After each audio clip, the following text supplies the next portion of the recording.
Welcome to Reconsider. I'm Bill Hartman. This is the podcast to challenge you to ask better questions, to look beyond traditional models of thinking and arrive at better health and fitness solutions.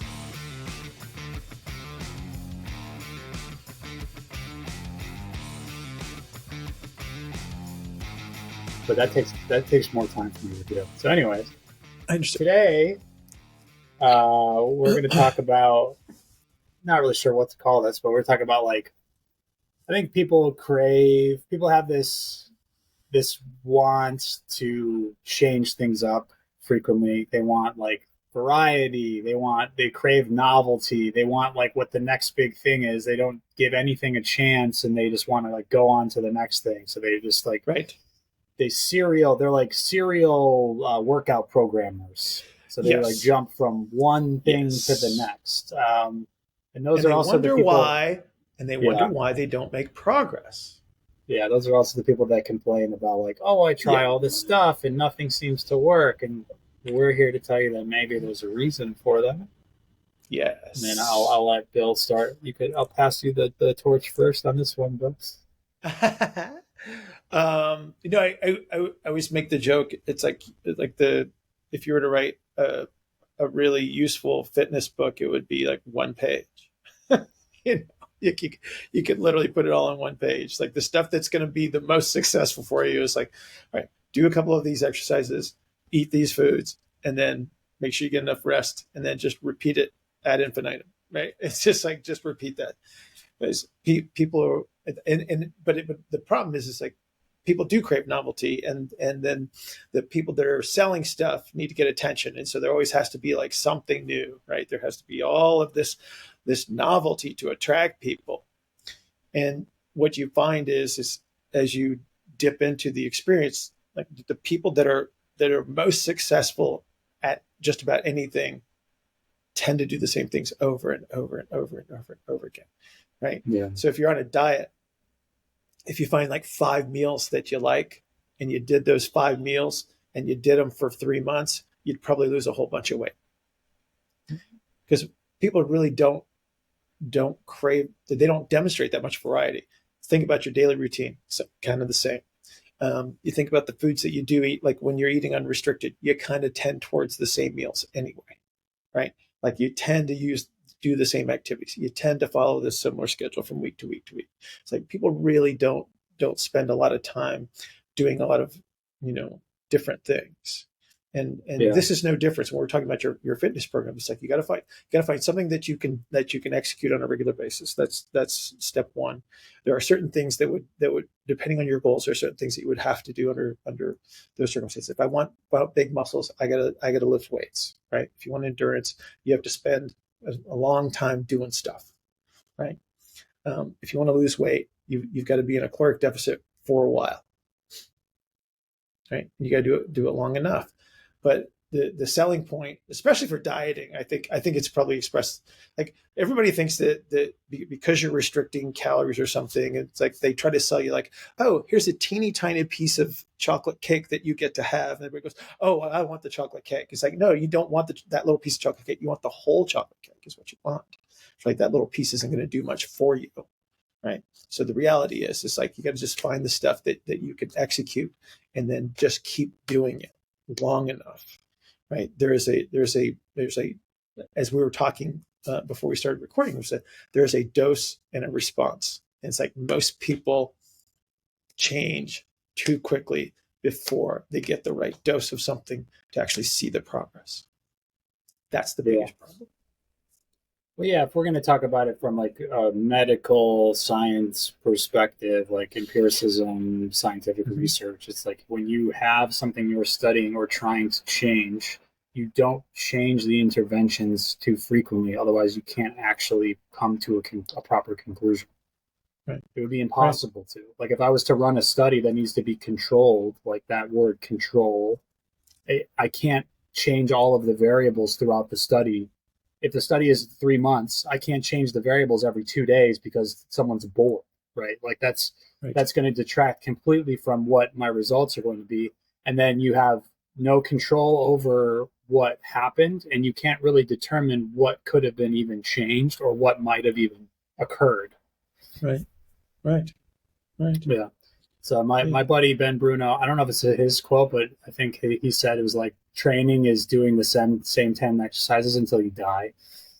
Yeah. Like that's Yeah. what it is. It's just like, there's always Yeah. going to be certain things that you need to accomplish from a training perspective, and you're Yeah. just going to do those things, and you're going to Yeah. keep doing them, and it's boring. And I think a lot of Yeah. people that experience success, they understand that, and it's sort of like checking a box for them. I mean, if we talk a little bit about, from my perspective, I think where a lot of this craving novelty comes from is, we talk about how people don't really have attention spans and how like the modern, social media age, everyone's like has this instant gratification and swiping, and you can order food that you want at any time of day. You can order whatever Right. you want it from anywhere in the world at any point. You can get it within a couple of days. Like it's too everything is too easy to get, so it's too easy for you to Right. jump ship.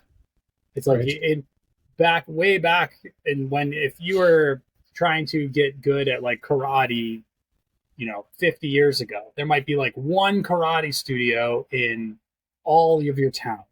So you had that like one option. Now there's like 60. Yeah. So it's just, as time goes on, there's just much more of a wide array of choices.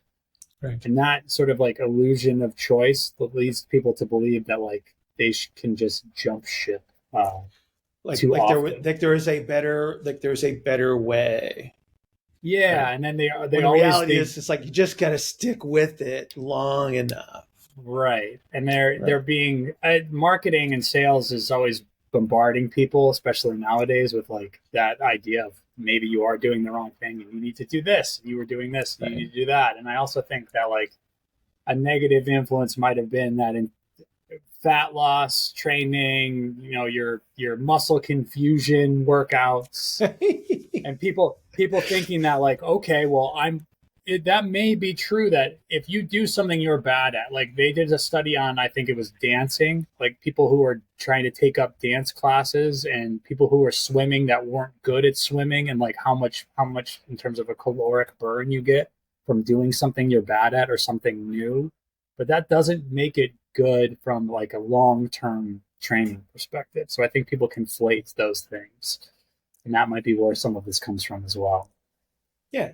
Yeah. It's like, um, to use a ridiculous example. So if you're a power lifter, right, which means that like, are you really going to not squat like forever for as Yeah. long as you're a power lifter? It's like, would you remove the squat from your, and I realize that there's going to be those people that come on and say, well, I took squat out of my program because I was working on some other stuff. Like, yeah, I understand the whole prioritization issue, but it's like, okay, if you're going to be a competitive, like there's always going to be a squat variation in your program, right? Yeah. And it's going to be very similar over time. Right. It's going to be very similar. It's boring. It's boring sometimes, right? Yeah. It's like, yeah. It's like you go in a squat day and you're going to go, ugh, it's squat day again. Yeah. Yeah, it is. It is. But you're going to do it. And your ability to tolerate that element of anything that you do is what makes you good at it, right? You got to like I got, like you can't see it. Where's my guitar? There's my guitar. That guitar sits right there, and I'm terrible, because it's the amount of time that I involve myself in doing that, right? It's like, because it's hard, it's boring, right? Because I'm terrible at it. Like eventually, before I die, I'll probably get good at it, right? If I stick it out long enough. It's just like everything else, though. You got to get through that part. Like there's a moment in time where you've invested enough where you get past. What does Seth Godin call it? The dip. It's like that part where it looks like you're just not making progress, and then what you don't realize is that you're developing the capacity to induce more of whatever it is that you're doing, whether it be your work or whether it be your workout or whether it be the food, and you got to get through that part. But what happens is people get to where it gets boring or difficult or whatever it may be, and then they switch, and then they never get to the point where it's like, if you'd have just gotten on the other side of this, you would have made like the fastest progress of your entire life, but you didn't build enough of the momentum into that to get past that point. right? It's like, that's what you got to get through. That's what you got to get through. Whether it be, and again, like, don't jump to the next program because you're bored. It's like milk the program for everything it's worth. It's like, as long as you are making progress towards something, it's like, keep doing what you're doing. You don't need to change just for the sake of change, right? Yeah. I think one of the quotes that I use a lot is, variety might be the spice of life, but it's the bane of progress. Oh, and it's just, it's, I don't know whose quote that is. I would take it. I would take it as yours. I'll take it as mine. I doubt it. I really doubt it is mine. I don't think I've come up with an original thought like that. No, but that is true, and it's like, why are you changing what you're doing? Now, there are reasons to change what you are doing, for sure. Like, if something is continuously causing your elbow to bother you, don't just keep doing it because you need to see this through. Like, there are certain things that you need to course correct based on certain feedback. Of course, and there are times where you would stagnate because of the the need to make a change, not change everything, It's the stripped down overhaul thing is what people end up. They just jump one ship to another. They're just riding a bunch of bandwagons. Think about this. So every exercise that you do has a requirement of skill. Yeah, and every time you do something new, you're not good at it, which means it takes a while for you to get good enough at it to where you actually can create a sufficient stimulus to make the favorable change that you desire. So if you change too frequently, you're constantly learning a bunch of new skills, but you never get good at anything. And so once again, you don't make progress. It's like, when it doesn't matter whether we're talking about long distance, you say, well, I know how to run. It's like, okay, but running to that distance is a skill. Like, there are elements of it that you have to learn. You have to learn the tolerance here. You have enzymes that have to evolve as part of that underlie that element of the skill, that if you don't give yourself enough time to construct those, right? Anytime that machinery has to be built, like muscle mass, mitochondria, or like I said, the enzymes that you would use to break down, food for energy, like all of those things take time. And again, it's like, if you're constantly changing, it's like you're constantly restarting. You're never getting good enough at anything. And so that's why you don't make progress.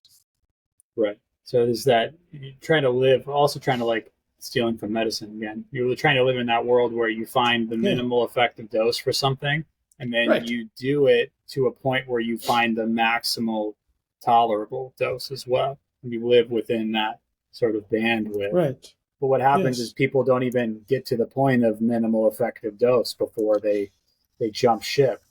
And on the opposite hand, there are people that, like, get really into one thing, and then they crank it all the way up volume wise, and then they end up blowing through the maximum tolerable dose ceiling, and they blow themselves apart. So it's either like you don't do enough to ever make a change, or you just hit it so hard, so frequently, so often that you just blow it out every time you try to start something. So it's like, start slow and steady, learn the techniques of something, learn all the technical aspects of it, and then slowly ramp up like we're talking about dose and response, slowly ramp up the dosage until you start to see the progress that you want.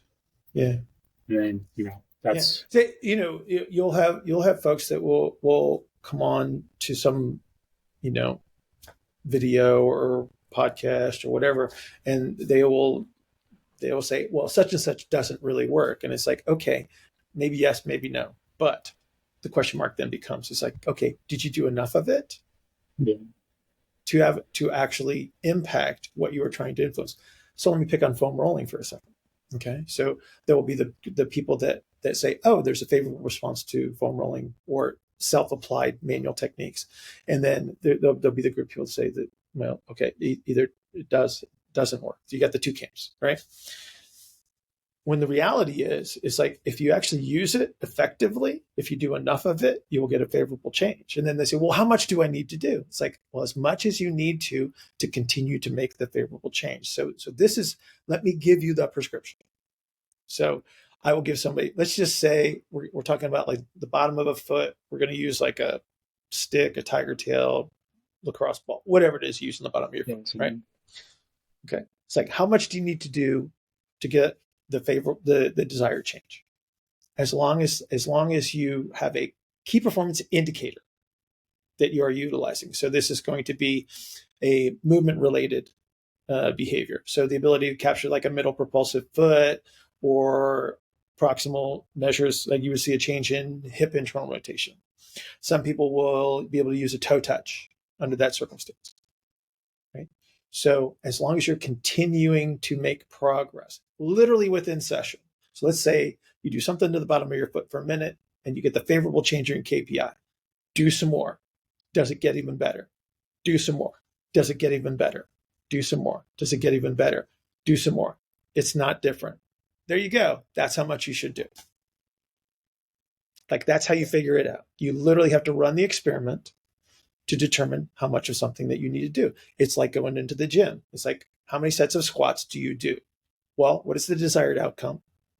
Okay. And then you do some, and then you see what your response is. Now, this is over a longer time frame.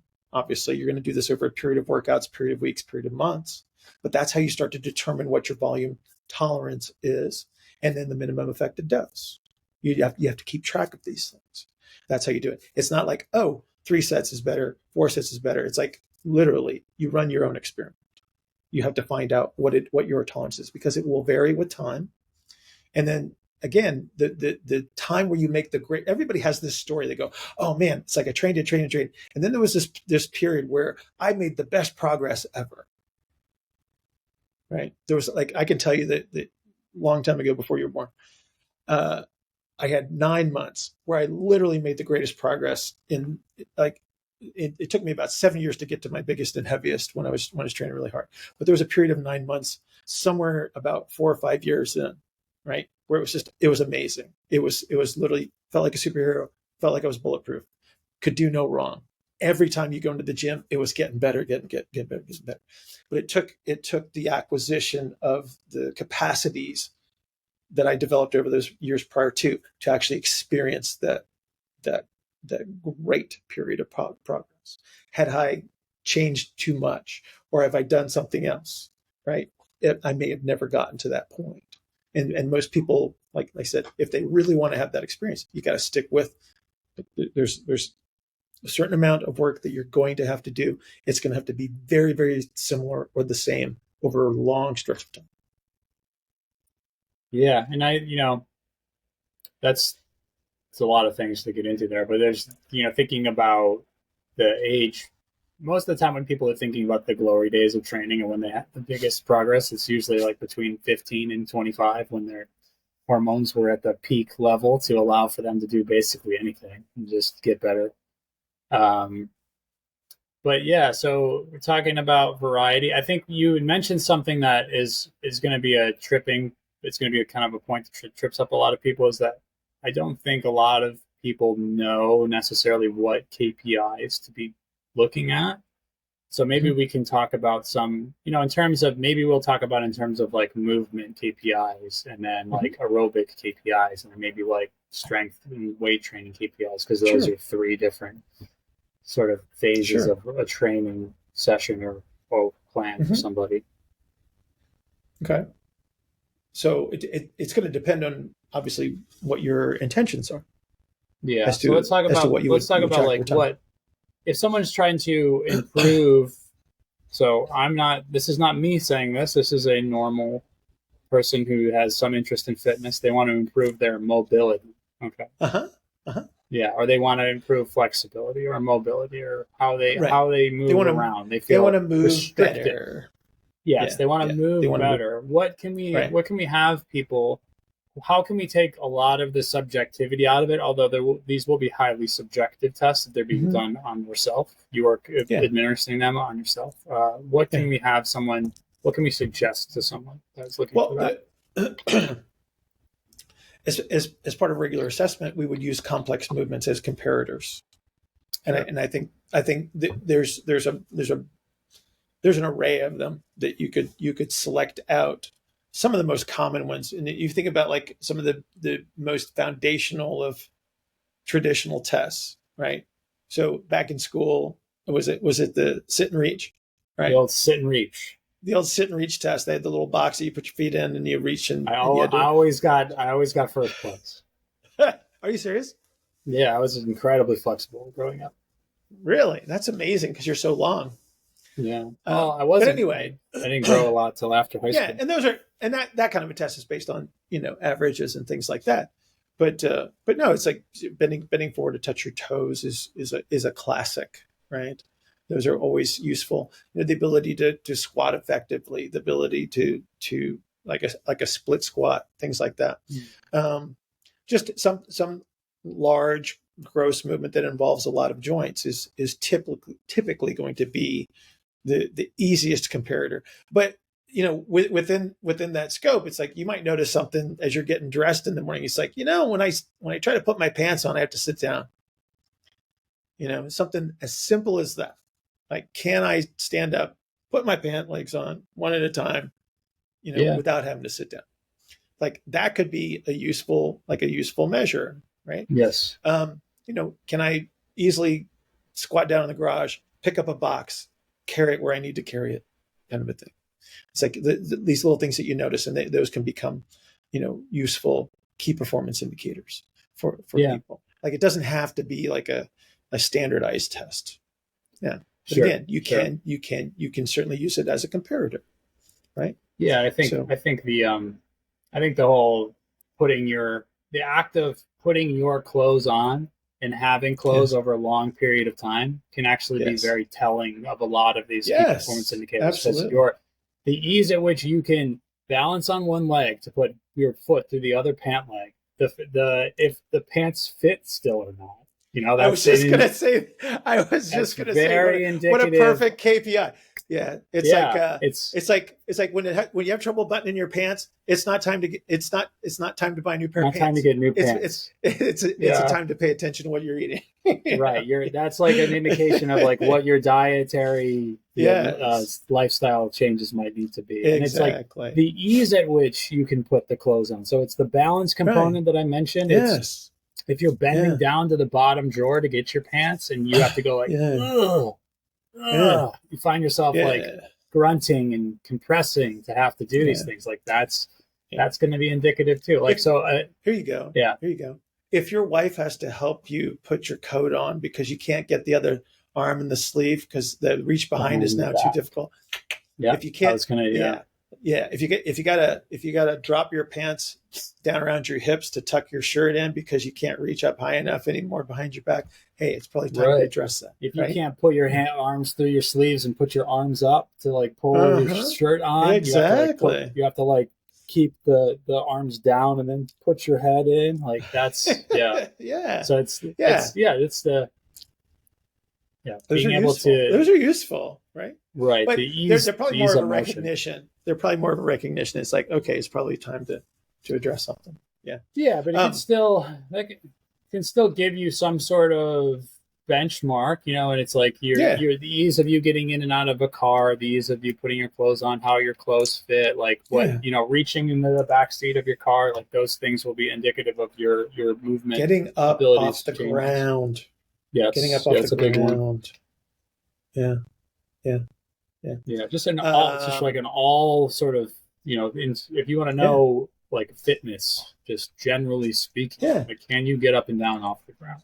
Yeah. Roll, like literally being able to roll from one position to another and come up without having to grab onto something, put pressure on your own leg and make a grunting noise like my dad used to get as he would announce himself as leaving his chair with the roar. Endurance wise, what's your go-to? Resting heart rate? Yeah, resting heart rate. The ability to go for a walk and just breathe through your nose the whole time, I think is huge. Okay. Like if you find yourself having to breathe through your mouth, that there could obviously be a mechanical structural issue that you have in your nose, or maybe you have an allergy problem. But just in general, if you don't have any of those sort of limitations, if you can't just like do a normal brisk walk without breathing through your mouth the whole time, that's a good indication. Talk test. Talk test. I like that. I like that for execution, but I think the resting heart rate is probably going to be the resting heart rate is probably going to be your indicator as far as, just how hard your heart has to work on a regular basis. Yeah. I think in terms of like pressurization, being able to contract and relax, like how hard is it for you to go up a flight of stairs? Yeah. Like, are you winded? Yeah. Does your heart rate spike like crazy as soon as you're done going up the stairs? Like, what sort of orthostatic response do you get? Can I tell you my trade-off story? Sure. So this is back in the olden days, before you were born, back when I was big and strong. And this is the early 90s. My first job, I worked at a spine clinic that was on the ground floor, and we had a full commercial gym on the second floor. And I used to I'd work and then go after work, go up and train. And the day I think I decided that I was getting a little too heavy is I had to sit down. It was a double flight of stairs to get to the upstairs. And I pretended to talk to the girl that ran the gym. I sat down and pretended to talk to her. But the reality was it was a bit trying for me to make it up the stairs. So I was like, I'm probably getting a little too big at that point. Yeah. But yeah. That's pretty good indication. I also think this is not, I stole this from, I don't remember where I got this from. Probably Val or Joel or Jameson or something like that. But if after you've done some maximal high intensity exercise, like how long does it take your heart rate to come down? Like, can you drop? Right. Yeah. The benchmark is like 40 beats in a minute. Can you drop 40 beats from your max heart rate in 60 seconds? Like, that's a pretty good indicator of like your body's ability to reclaim oxygen. Yeah, the alternative would be to establish like a recovery heart rate. So whatever you like, let's say you're working at what would be considered by tradition anaerobic threshold or something like that. And for all those people that would argue that there's an anaerobic threshold, I'm with you. It's okay, but we can talk about that as an example. But what it might be like getting back to 120 to 130 beats per minute. It's like from an interval standpoint, if you're doing intervals, and you would want to be able to capture that recovery heart rate within a certain time frame. It's like within the first minute or so. Yeah, those are all over time useful indicators. Over time, be able to track, because these things are trackable over time. So it's like a resting heart rate. If you start training and with the goal of lowering your resting heart rate, or like you just start like general endurance training and your resting heart rate is like 76, and then over time it becomes 65, that's a good indication of you have actually created some aerobic adaptations. Absolutely. Yeah, absolutely. So we've talked a little bit about like the movement perspective, the pain-free movement perspective, ease of movement as KPIs. We talked a little bit about the aerobic cardiovascular KPIs. I guess you could always check your blood pressure as well. That will improve as your diet changes and your exercise frequency increases. Yeah. You get your peripheralization as blood flow improves. That's going to bring the pressures down. Relative motion will bring your blood pressure down. Yes. Underappreciated. Yeah, talk about that a little bit. Well, it stands to reason. So the greater the pressure you put on your body, the higher the pressures are to return to the heart, right? Mm-hmm. So the more superficial muscle activity that you do have, there is a bump up in the amount of peripheral resistance, right? So it's harder to get blood back to the heart. And so then you would see a difference in the amount of blood pressure. The degree of blood pressure, I should say. So when you reduce that muscle activity and you do gain a greater ease of movement, as we would describe it, it would be relative motions, where you have the body parts that appear to move in opposition. That would be a good indication that you've reduced that superficial muscle activity. We would typically see a reduction in blood pressure under those circumstances. Yeah, and let's squeeze on yourself, like literally. Right. You've changed your pressure and volume relationship so that you have more volume. Yes. Which will then mean less pressure, because that's what physics says. Yeah, which is why I'm fond of saying that the movement is one of the best proxy measures for just about everything. Right. Yeah. So what it was like grip strength, is a great measure of all-cause mortality. I would say relative movement is right up there as far as a test for longevity. I know you and I have talked about this before, but is there actual standardized literature to talk about like tidal volume and health? I would probably have to go looking for that, but I would hazard to guess that there would be. There's going to be something that's related, because they're all related, right? So relative motion, tidal volume, for sure. That spirometer test that they do is an indicator of, because that will relate to your tidal volume as well, right? Oh, absolutely. And by tidal volume, I just mean like the maximal amount of like air that you can move. So if I increase the amount of air that I have to move, I've also increased the space. So that increase in space will also be a resultant of like a lowering of that peripheral squeezing that we're talking about as well.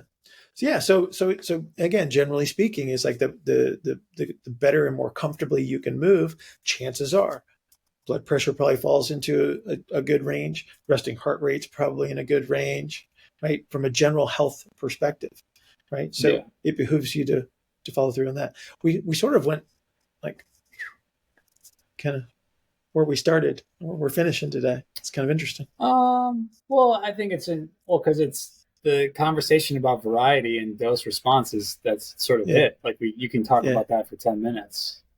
Oh, come on! I think it's a great topic. Well, then what else did you mention about what else didn't you mention about it? I don't know. I'd have to sit down and actually think about that. Yeah, but you won't. You'll never watch this podcast. You'll never think about what we just talked about again. I'll forget about it by tomorrow, I'm sure. 32 podcasts in, I'm sure you've watched 0 of them. You know why, Chris? I don't watch them because I live them. Yeah, okay. I watch them again because I have to edit. You watch it because you have to, because if let's be honest, if the technical side of this was dependent on me, nothing would get done. Well, that's why I'm here for. I think the reason we kind of went off on it's not really even tangential, because you were talking about variety and like how you have to stick with certain things, but people don't know what to use as performance indicators. So it's like, I can blindly stick with something forever, and then 6 months from now, someone else is going to tell me like, hey, none of these KPIs have changed that you didn't even know about. So I wanted to make sure people at least had some tools in order to make the proper decision on if what they're doing is what they should stick with. I think the element that we need to make clear is just have a very specific intent. The more specific your intention, the easier it is to measure something that would be related to your progress. Yeah. So it could be your weight, could be your waistline, it could be your arm size if you're into the muscle building thing. It's to be able to run the 5K or the half marathon or whatever it might be. Like those are your measuring sticks. Yeah, where you have a sport. Yeah, exactly. There's got to be some form of indicator to let you know. But again, having a specific intention versus just saying like, oh, I want to lose weight. It's like, well, okay, how much weight, how fast, right? And then you sort of you find your way. People that say, I want to look better, I want to feel better, I want to be stronger. It's like these are all like comparative things, and you need to actually know what your goal is, and then what are the key performance indicators for people that have achieved those goals. Like what's the data, what's the normative data, what's the standardized data that we can draw on. And then you can just do something useful, right? And then you have something you can actually check to see. You can create a feedback loop for yourself. Right. But just be prepared. Right. It's boring. The fact that it is boring. Yeah. But everything at some point in time, everything that's worth doing is going to be boring. It just is. Yeah. And people have a hard time coming to terms with that because they the projected reality of people who are influential on the internet would be that like their lives are great. If you just keep trying and looking for the right thing, then you can just make what you like to do, what makes you money, and your life is going to be amazing all the time. It's like, no, there's so much that went into getting to that point. Yes. And it's too easy to see these things and think that like, I think that's part of the reason why people jump ship on whatever they're doing so frequently. They try to just emulate what they see on social media. Well, and then they just keep looking and keep looking and keep looking. And so like there's always a difference. Oh, so-and-so does this, so-and-so does this, so-and-so. Yeah. Oh, it's like, what? Yeah. And then I have clients that are like, what do you think about this? This person says this, but this person says this. And then there's these people like nutrition stuff is my least favorite when it comes to this, because there's like a camp of people that are like, only eat meat and like livers and organs. And then people are like, don't eat any meat. You can't eat any meat. You'll die. It's like, you can only eat nuts and seeds and fruit and vegetables. And that's what's going to make you live longer, because these societies did this and this. And it's like, no, like we're designed to, it's madness. But what you can do is you can try something for a period of time, see how it goes using key performance indicators, maybe guided by like some medical professional. Because that's what blood work is. That's what all of these standardized tests that they have you do when you go to get your physical are for.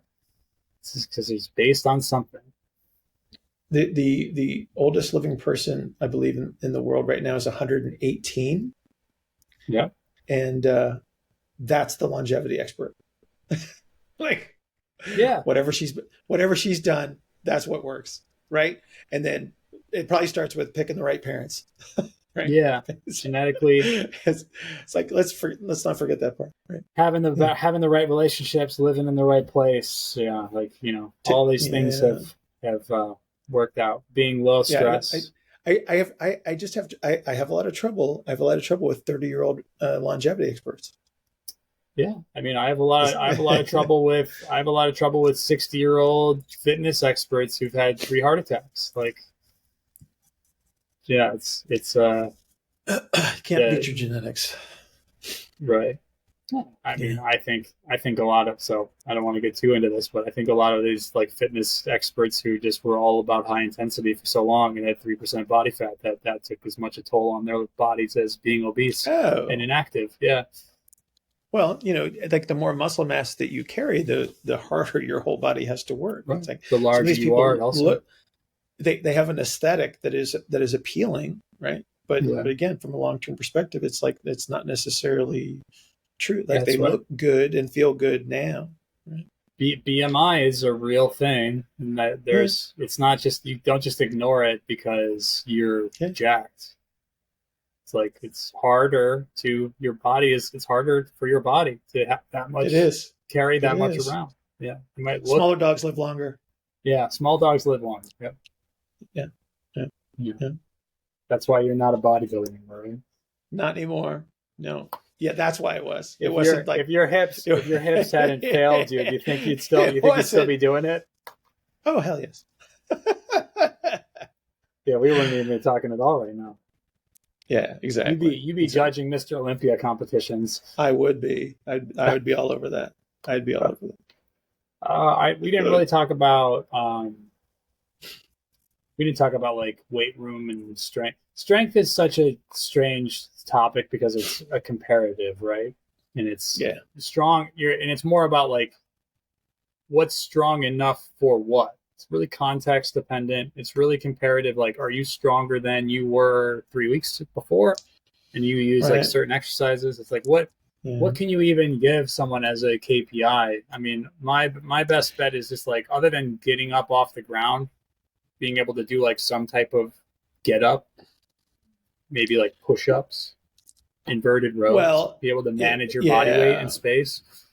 Yeah. I mean, that okay. It's like, there's going to be a crowd where that's going to be very applicable, right? You get into my age group is going to start to feel that. Like, you're going to hear a lot of noise when they get up off the ground, like we were talking about before. I think that most strength measures are going to be just comparative exercises in the gym more than anything else.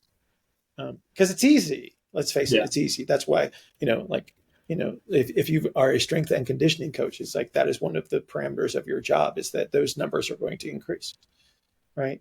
So it's probably one of the more trackable, and again, just by ease of tracking, that it becomes useful. Most people want to try to maintain some measure of force producing capability. Gym strength is probably a useful enough measure for most people. I don't think we need to get carried away with too many things, right? From a behavioral standpoint, how quickly can you get up from a chair and move? Again, it's like, so this is what we used to do back when I worked in nursing homes. We used to do a get up and go test, which is like, it's actually a standardized test. Where you get up out of a chair and you got to get across the room in a certain amount of time, right? And so, again, for your older folks, very useful. What would be the equivalent of a get up and go? Well, maybe it's a dynamic effort type of squat. Maybe it's a jump test or something along those lines that you might maintain, right? Maybe it's your barbell squat of some sort. Maybe your bench press, whatever it might be, like anything that you're excited about in the gym. I think it, like I said, it's probably one of the easier things to compare, because that's obviously based on, we're not saying any specific exercise, but based on your limitations as an individual. Like, don't just start testing your bench press because Bill said to test your bench press. And I would also, like, just in terms of the smart ways to do things and the more conservative ways, and the not setting yourself up for high probability of failure, don't do 1 RM testing. Maybe do like 5 to 8 repetition max testing. So you're dealing with more like, 70%, 80% of what is your actual max. And then you have a spotter or something. So I don't want anyone to listen to this to hurt themselves, because they're trying. There tends to be an element of technical breakdown at the higher intensities that probably isn't worth, for just about everyone. Just about it's just, and creating that level of compression is a skill for sure. Yes, or requires a tremendous amount of loss of what we mentioned earlier, that relative motion, which is just like you're really just playing with fire at that point. So this goes for if you train athletes, like, don't 1 RM test them, even if their coaches are like way into it. This is going to get back to my college strength coaching days, but we had coaches that were so gung ho about bench press maxes and squat maxes, and we would just be like, it's not worth having one of your best lacrosse players try to 1 rep max on the bench and then not be able to play lacrosse. So it's unfortunately not a direct relationship, right? Yeah, for sure. It doesn't tell you that you're a better lacrosse player. Yeah. Playing better lacrosse. As we always used to say, there is no bench press on the football field, boys. Right. Oh yeah. It's like if you're on your back pushing a guy off of you, it's like you probably did your job poorly as someone working on the line. Yeah. There you go. Yeah. That means that someone just got to your quarterback. That's what that means. Exactly. Yeah. Yeah. That's never a good one.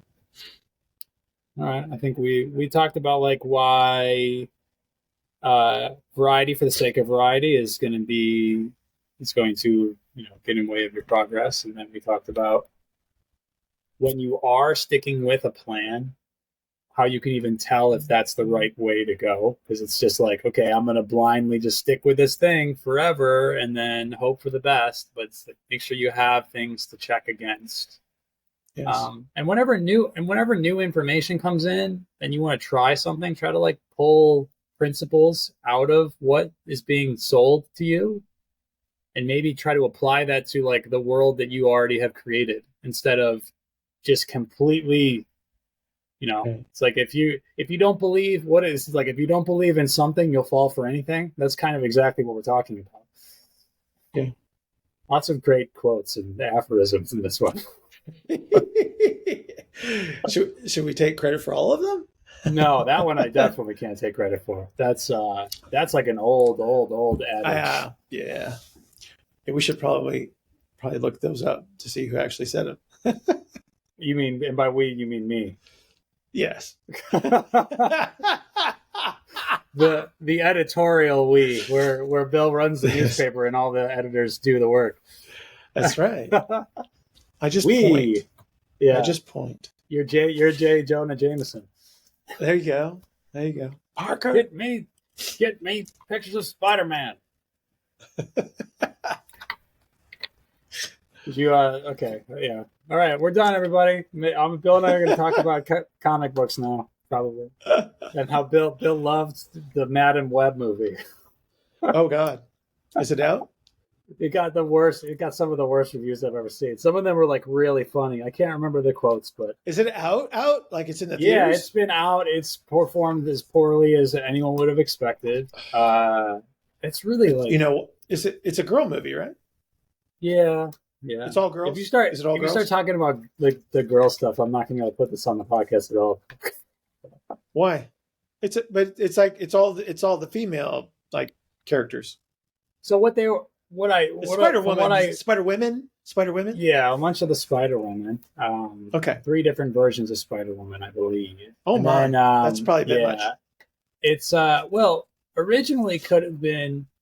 Originally, they were going to try to tie it into like the Venom universe, and then actually have it be like an origin story of some of the characters, because it takes place previous to Spider-Man.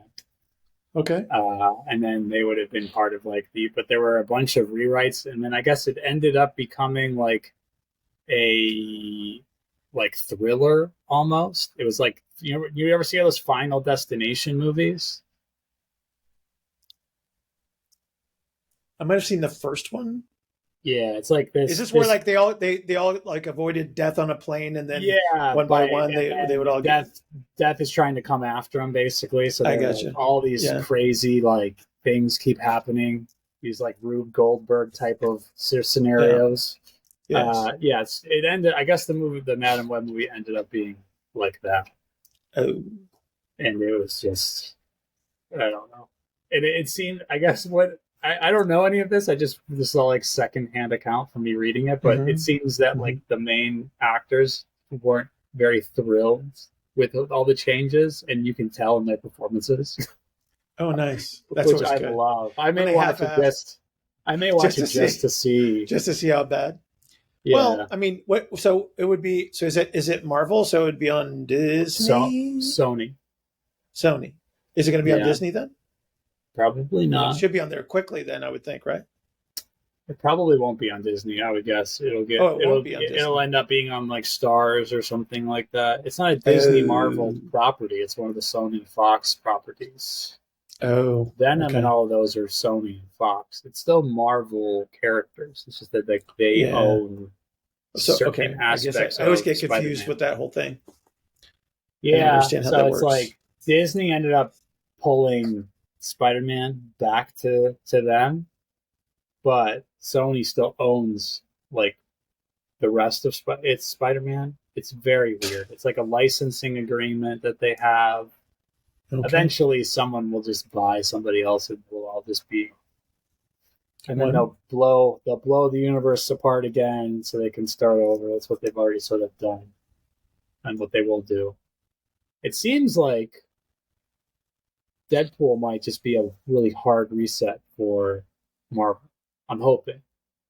Based on what you see the trailer? I have not. Oh, you should. Okay. So Deadpool is being hunted. You didn't watch Loki, I'm guessing.